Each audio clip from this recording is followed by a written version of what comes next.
I mean, let's talk about this, Charles, because it's always easy to find fault, and hindsight is 2020. The State Department cable that Catherine Herridge got her hands on says the subject may be involved with Yemeni-based extremists.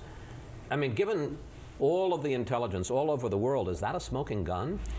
It may not be yet because the event hadn't happened, but it is a high enough index of suspicion that you have to make sure it's heard in Washington.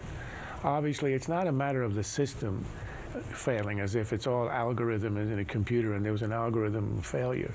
It was humans who did not look at the information and say, oh my God, if a father walks in, it's not an embittered ex-spouse, but a father who cares about his son and says he's radicalized, he's in Yemen, he called me from Yemen.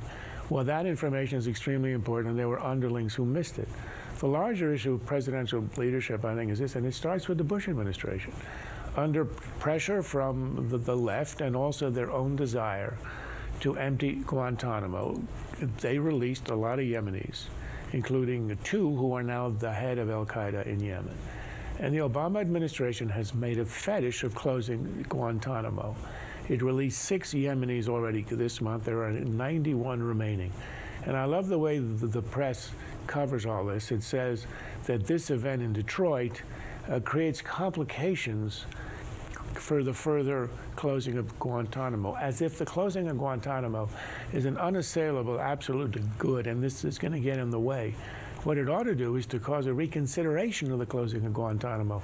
You don't release these Yemenis, you keep them in detention until the war is over, and if al-Qaeda doesn't end the war, let them stay until the end of time in Guantanamo.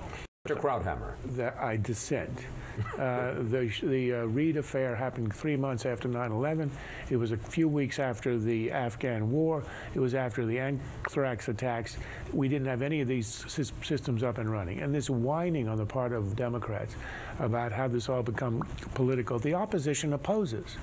The Democrats who were perfectly right in attacking the Bush administration over its conduct of the war in Iraq and a moral critique of the interrogation policies. The opposition opposes. And now all of a sudden, when we're in the midst of a fiasco, self-admitted on the part of Obama, of course Republicans ought to highlight it and attack it. And this idea that somehow it's beyond the bounds or it's illegitimate is absurd.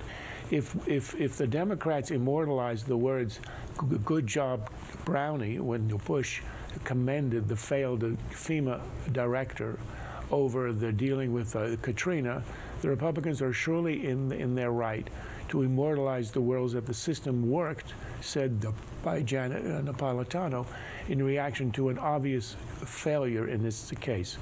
Politics is politics, and it's a game for grown-ups. Enough of the whining.